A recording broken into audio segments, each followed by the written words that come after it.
Hey there, it's me, Ark. Hi guys, Sean No Recap here. Today I will be explaining an action fantasy anime called Skeleton Knight in Another World. Remember to like and subscribe to my channel. It may look simple for you, but for me, it's very valuable. So thank you so much for your support. Spoilers ahead, watch out. The story begins with a gamer falls asleep, only to wake up in the world of the game he was playing, and found himself as a skeleton, equipped with the powerful skills and weapons of his character, but stuck with its frightening appearance. He has to find a place for himself in this new fantastical land. Ark tries to put his skills to the test, but only to find out that he was also hungry, and decides to eat first. Ark tries to use a teleportation spell that allows him to teleport to places he has already been, but it fails since he hasn't been anywhere yet.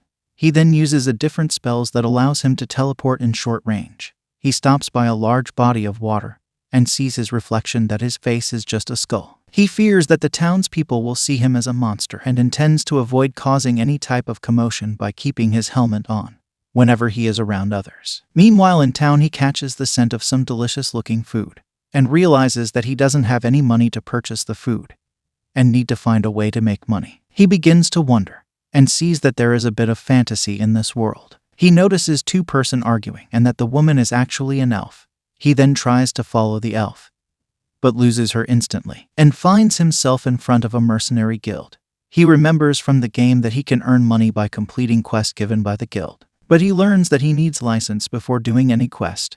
The clerk tells him in order to get the license, he must complete a trial by hunting 3 things: a beast, monsters, and bandits, and return with proof. With no hesitation, Ark sets out on his journey. After a while, Ark encounters a beast then an orc. With any doubt, Ark slays them. On his way back, he sees that 2 women are being forced on by a group of bandits.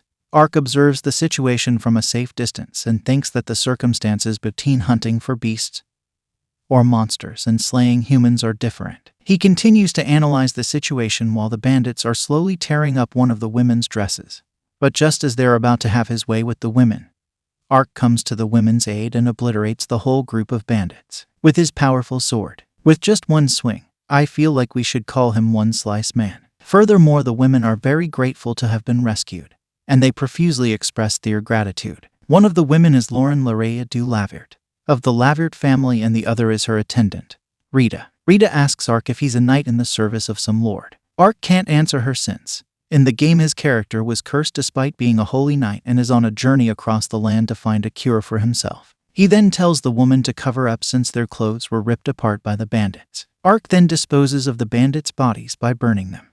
While burning them, he finds himself surprised by his lack of guilt. He quickly glances at the women, and after ensuring that their attention isn't on him, he decides to loot the bandits. With that said, they travel together back to the town of Louviert.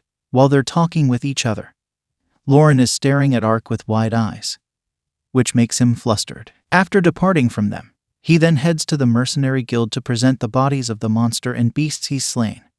Ark finally gets his mercenary license, along with his rune stone from the orc he's slain. He then celebrates his triumphs of the day. He eats and drinks to his heart's content. Wait, do skeletons have a heart? Yeah, they don't. With the day coming to an end, Ark finally concludes that none of this is a dream. And despite this daunting adventure, he can't help but anticipate the quests that he'll go through the next day. The next day arrives and Ark gets his first job order.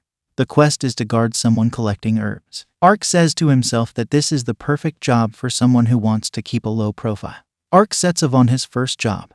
He then arrives at the peaceful tiny village of Rada. He locates the quest sender's house, where he discovers that the person he'll be guarding is actually a little girl named Marka. She asks Ark if they can go out and pick some herbs right away. Ark and Marka heads out in the woods. Meanwhile in the woods, Ark suddenly hears a rustle in the bushes. He prepares himself to fight a monster, but he finds a small and cute animal instead. He noticed that the animal is injured and hostile. The animal attacks Ark and bites Ark's hand. Luckily, the bite doesn't hurt since he's already dead inside. While hanging on his hand, he uses healing magic to heal the animal's wound. With the animal all patched up, it looks like it wants to follow Ark around. Marka suggests giving it a name. Ark decides to name his new companion Ponta. Back at the village, a hunter is extremely concerned as he warns of mysterious monsters much more different than the wild boar that typically roamed the area. One of the villagers asks Marcus' mother, Siona, whether she has sent her out on an errand. The mother says no, to which the man replies that he saw her leaving the village with a facey-looking knight. This new worries Siona, even though the man told her someone was with her daughter. Marka and Ark go deeper into the forest, searching for the kabumi tree that Marka would like to get some flows from. When they finally finds it, she can't contain her joy. In her excitement, Marka doesn't notice there is a huge monster just behind her. Ponta is growling and clearly agitated. So Ark assumes that the creature is the one that injured Ponta. Ark then prepares for battle with the monster. It attacks him with a poison fog, decaying anything that gets caught up in it. Ark fights the monster head-on, but he has difficulty fighting the monster and protecting Marka at the same time. He uses his shield to ward off its attacks. Finally, Ark finds a moment to counterattack and uses a Holy Knight skill called Judgment. With that attack, the basilisk is defeated. In just one hit, Ark then notices a ring around the monster's foot. While Marka is still amazed by his overpowered attack, however, he asks Marka to keep this a secret for fear of drawing unwanted attention. They soon come across a fanged boar, and Ark defeats it and presents it to the villagers. As a gift, Ark returns Marka to Siona. Siona arrives and hugs Marka. Incredibly relieved that she's safe, Ark apologizes to Marka's mother for not consulting her. Before he accompanied her to the woods, he asks her not to scold her daughter and tells her that he hasn't met a child that loves their mother as much as Marka. Siona smiles and thanks Ark. One of the villagers asks him whether he ran into trouble, and he replies that there's nothing in the woods he can't handle. Just as the day ends, Ark successfully finishes his first job. Before he leaves, Helena, Marka's little sister, gifts him with a flower crown. After that, Ark and Ponta are on their way. Meanwhile, in another part of the forest, a large group of kings fights off another giant basilisk after having several of their troops turned into stone. The basilisk finally falls and is defeated. Two knights from the upper ranks come across the basilisk that Ark killed. They are puzzled about who could have defeated it all in a single blow. As for Ark and Ponta, they are back at the inn enjoying his rest, and of course, that includes drinking. Elsewhere, an elf woman walks alone in the woods in the middle of the night. It is revealed the attack on Lauren Louvert was a failed assassination ordered by Lord Triton Dinto, who was himself ordered by Prince Dakares to destabilize the kingdom in readiness for a war. Triton is also furious his son, Udalan, is putting himself at risk leading their illegal slave operation back in the forest. A female elf watches Ark emerging from the bandits' cave and attacks him, accusing him of kidnapping elf children until she sees Ponta, which she recognizes as a forest spirit creature.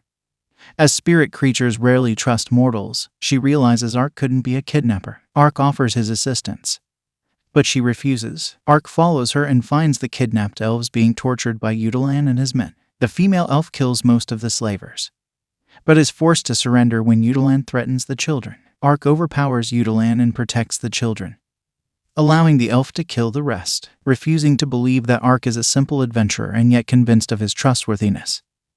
The elf introduces herself as Arian. Arian receives a message that more enslaved elves have been located and hires Ark to help her. Ark and Arian travel to Dinto City where they meet Arian's elf comrade Danka, who immediately mistrusts Ark. Though he is surprised Ark can use teleportation magic and manage to earn both Ponta's and Arian's trust, as their attack on the slavers' warehouse won't be for hours. Ark leaves on personal errands. Arian shares her perceived failure with Danka, as she was almost captured and had to be saved by Ark, and compares herself unfavorably to her older sister Even. Ark buys food for himself and Ponta and hides in a deserted alley so he can remove his helmet to eat. As Ark, Arian and Danka depart on their mission, a shadowy figure watches from a rooftop. In the warehouse, Ark and the two elves find that all the slavers have already been expertly assassinated, and Ark is overcome with otaku enthusiasm when the assassin turns out to be a female ninja with cat ears. Seeing Ponta, she realizes that Ark is trustworthy and gives him documents she stole proving which nobles have already purchased elf slaves, as well as the location of slaves kept by Lord Triton. She also reveals that the elf slaves were not her goal, as her true target is not on the premises. After freeing the elves, Danka becomes more suspicious of Ark's magical skill but trusts him enough to let him and Arian go alone to Triton's palace. The female ninja is surprised Ark even knew what a ninja was and hopes to meet him again.